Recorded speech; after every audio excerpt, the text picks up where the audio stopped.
on earth, and let it begin with me. Oh, that song always opens my heart.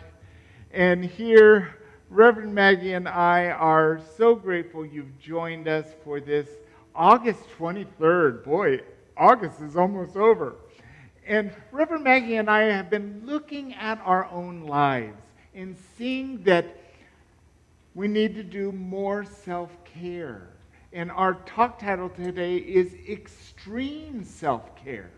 And I do want to give you a resource.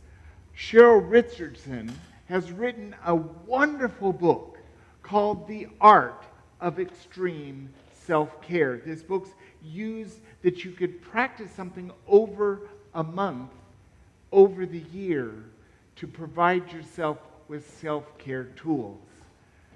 This is really powerful, isn't it? It is powerful, and it's necessary for all of us to practice the selfishness of self-care. At the beginning of this year, I realized I had been running the race for so long with my head down that I was struggling to connect with God. I was struggling to hear the still small voice within me. I was struggling to see the face of God and accept direction through my divine intuition. And I wrote down in my journal, show me in a way that I cannot ignore and speak to me in a way that I understand. And here we are at the end of August, and I realize I was struggling to hear the voice of God and see the voice of God and trust my divine intuition. So when I started flipping through the Book of Awakening by Mark Nepo, I saw this story of the man in the flood. And this isn't anything probably new, but it struck a chord with me in extreme self-care. So the story goes that there was a weather report and the man heard that there was a flood expected, flash flood or otherwise. And the phone started ringing and it was all of the authorities saying, there's a flood, evacuation time frame is right now. And he said, no, thank you. God's going to save me. So the flood starts coming in, the rain's coming down, and the water's rising. And he's starting to see that this might be a problem, and rescue boats come by. And they say, come on, this is your chance. And he says, no, God's going to save me. So floods do what floods do. In the analogy, life does what life does. And the water keeps rising and rising and rising. And so he's perched on the top of his roof, surrounded by floodwater. And a helicopter comes by and said, this is your last chance, mister. If you want to get out alive, you better get on board. And he says, no, God's going to save me. So the flood keeps coming in, and the man gets swept away, and he drowns. And standing face to face with God in heaven, he's confused. And he says, man, I waited for you. I was certain you were going to save me. And God is just as perplexed and says, well, I called you, I sent a boat, and I sent a helicopter. Of all you refused, I did send you help. It was me. And it is in times like this, when I have been running myself ragged, that I start to cut out the voice of God. It's there, but I'm operating in my own agenda. I'm operating heads down in what I'm sure is going to be my next right move. And in the meantime, the waters have all risen around me, and I am completely engulfed. So I thought that was an appropriate story for why it is so extremely necessary for us to practice the art of self-care on a regular basis, to the point where it's just normal. And it doesn't have to be labeled selfish or, whatever stipulation might come along with that. but that we are really practicing every day in deliberate ways self-care. It's so true. And I wanted to offer this quote by the Dalai Lama. He says, if you feel burned out setting in, if you feel demoralized, exhausted, it is best for the sake of everyone to withdraw and restore yourself. Now, I find this important because one of the things that makes extreme care feel so extreme is we need to go a little beyond what we think, what we're used to. For example, like the Dalai Lama was once asked, when you're overwhelmed, when your life is busy, what do you do with your meditation? And the Dalai Lama said, well, I meditate for an hour every morning. But when I'm busy, I meditate for 2 hours. Now that's extreme. Mm-hmm. It's important for us to shift. Because when we get into that burnout, when we're just overwhelmed, we're exhausted, we're a little grumpy, we're at loose ends, and fatigue, anger, and we begin to resent life. We resent our partners, we resent our kids, we resent our family, resent our community, resent our nation. Ever felt like that? It might be a time to just stop, withdraw, and restore yourself by breathing easy.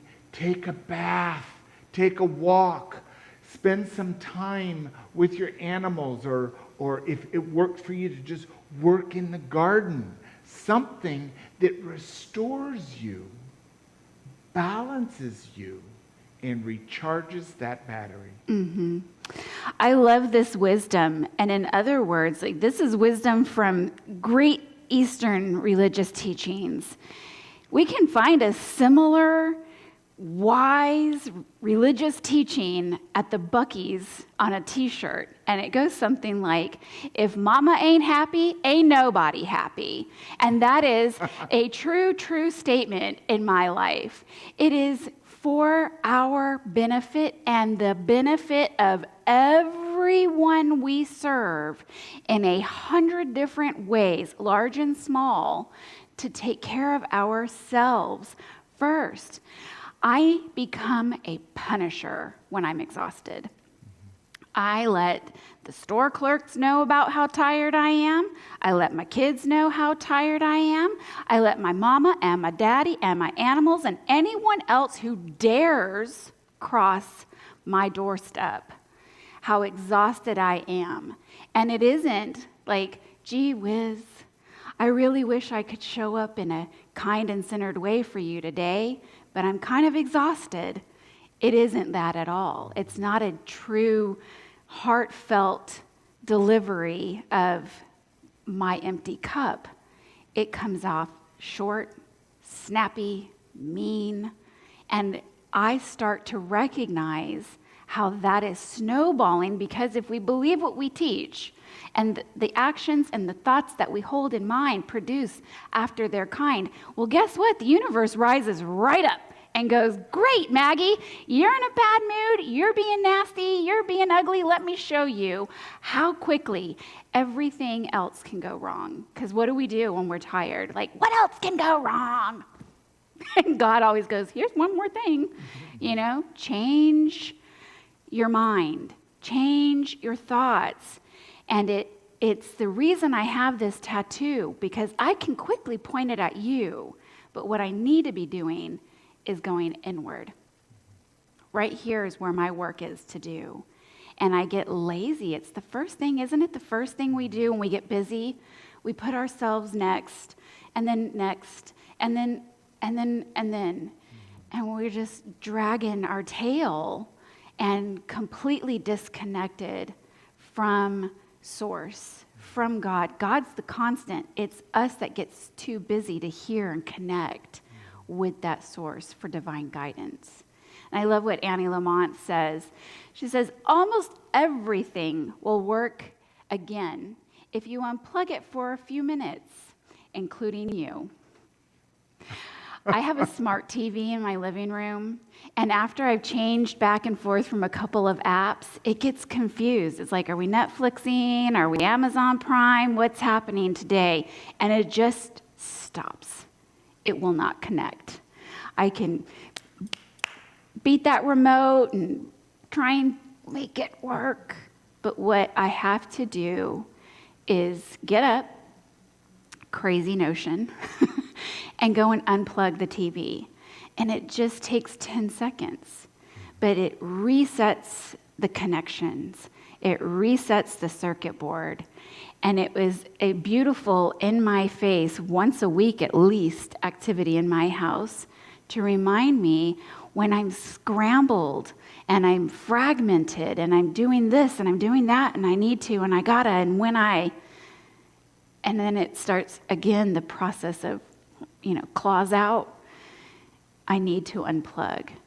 For me, the extreme is where I am right now in really needing to deliberately schedule the time to take care of myself.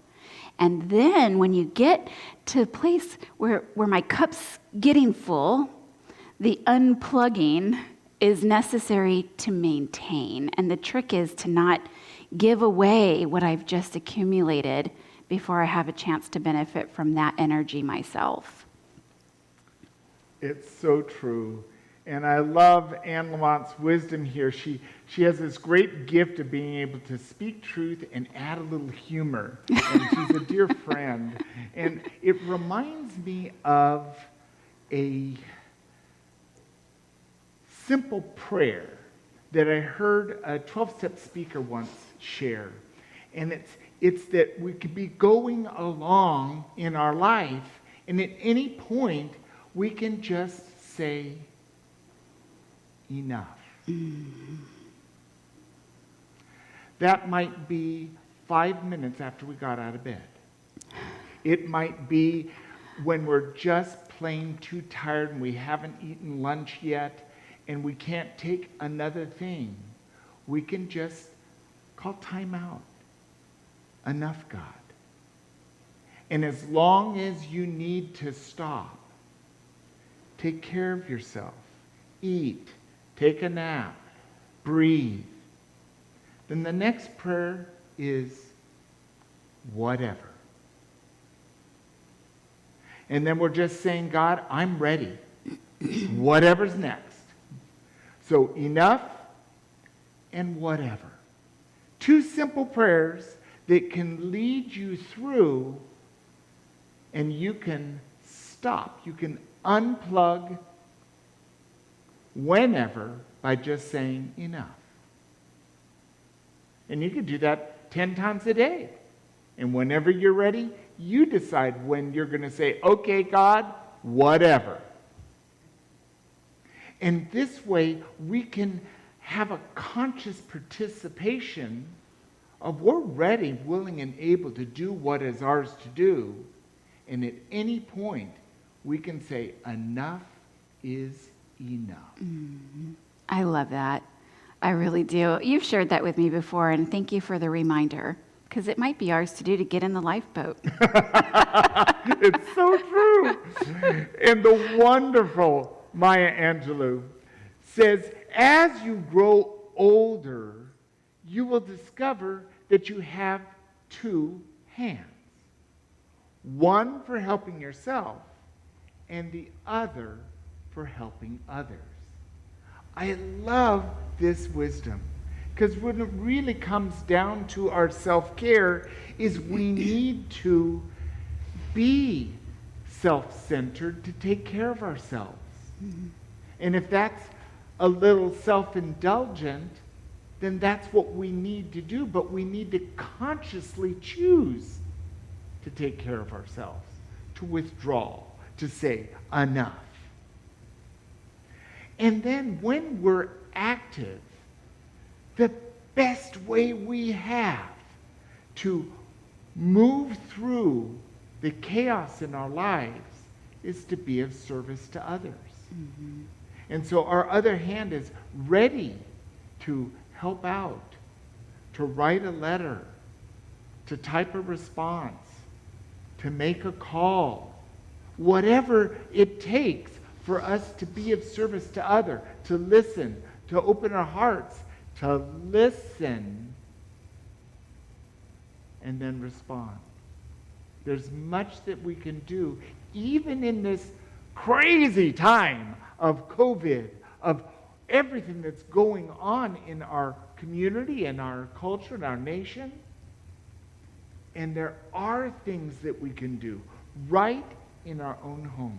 Mm-hmm. But it always starts with us taking care of ourselves. Like what we've heard on the airplane many times when we used to fly, put your air mask on first and then help others. Because we are no good if we're not breathing and we're trying to help other people. Mm-hmm.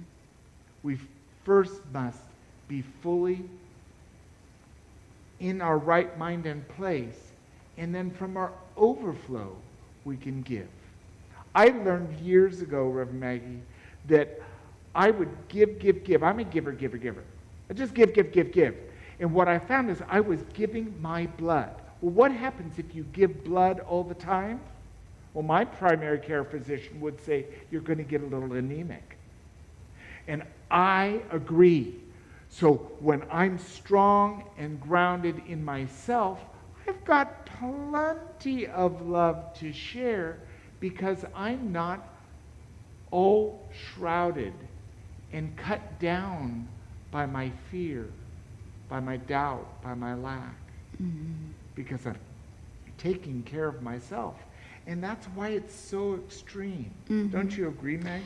I do. I think it's also a great reminder that it's a nice theory sometimes, right? Some days it feels like I know I should be taking care of myself, and there's life happening. If unexpected things come and cross our paths, or emergencies, or just something that drops in. And we've been all dealing with this for 6 months at least this year. The high hopes for 2020 to show us what we need is we need to practice this self-care because we don't know what's going to come up. And when life happens, it is essential that we have something to give, even if it isn't the overflow, and to recognize the time to stop giving.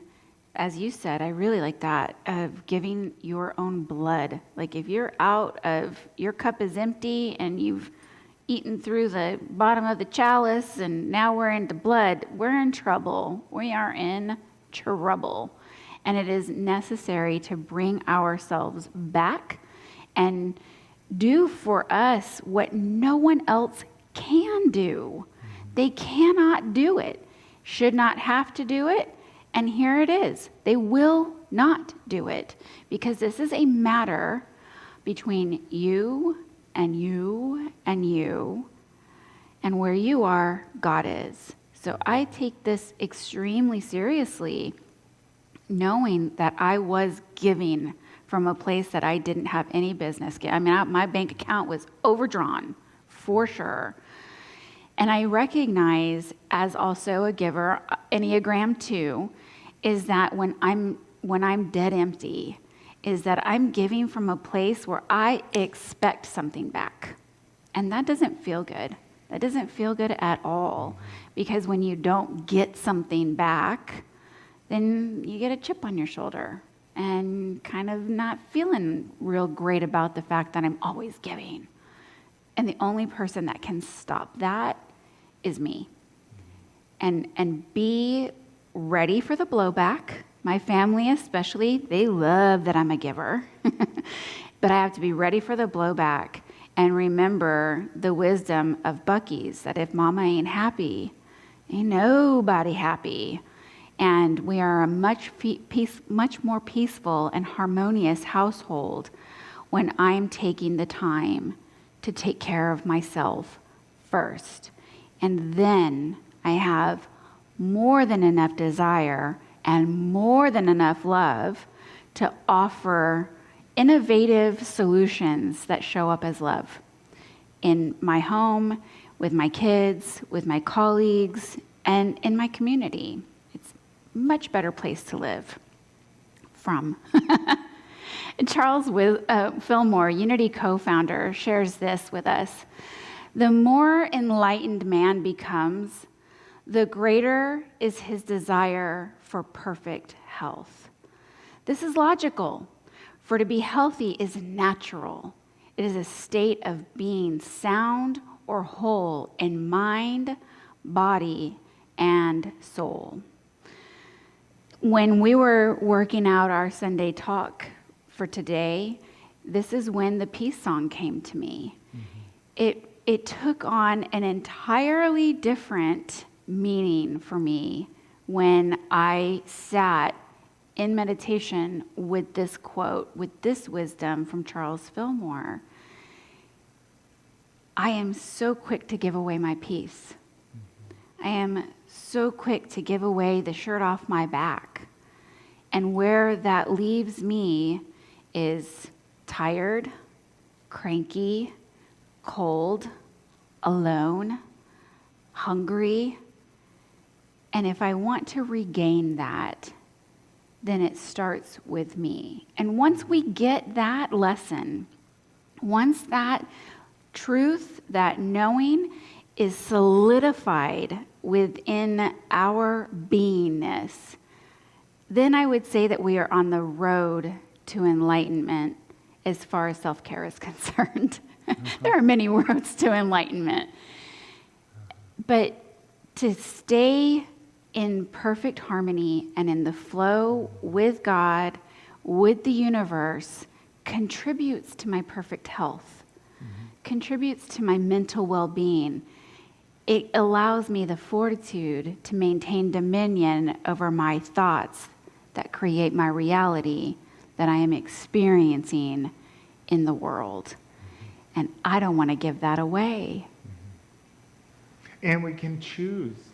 That unity principle is foundational because we can control our mind by choosing what we want to think. That's why we promote affirmative prayer. Mm-hmm. And I love how Charles makes this, as we become more aware of what's true in our lives, then it's natural for us to feel that balance. Mm-hmm. And it isn't natural to say yes, yes, yes, yes, yes all the time. Maybe they'll take care of it. They won't do it the way that I do it, but I don't have to do everything. Right. No, I found out is a complete sentence. I can just say, no, enough. Mm-hmm.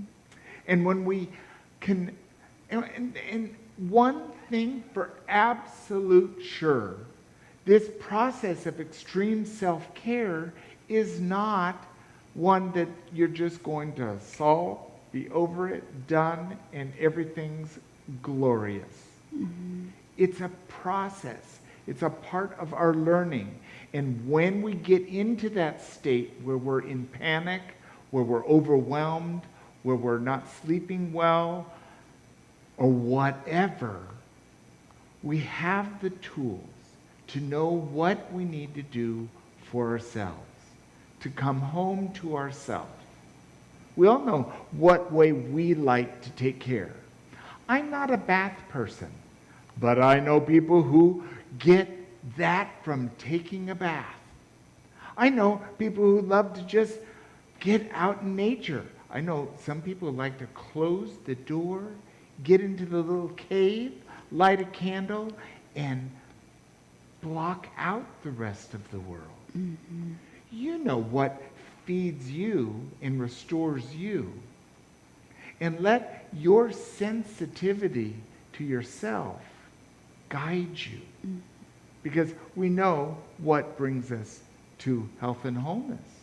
We know what restores us. We know what balances us.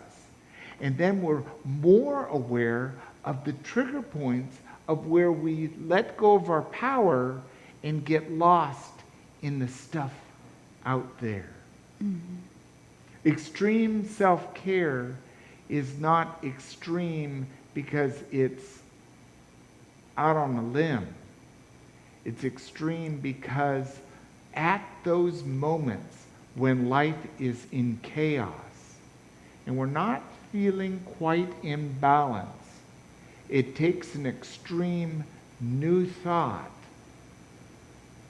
to stop and remember that with God we can do all things. We've just lost our connection of being aware of that presence that guides, renews, and restores us. And as Reverend Maggie and I have brought this message to you, we're doing this actively in our lives so that we can navigate through what life is bringing. And we want you to know that you have that capacity as well. Step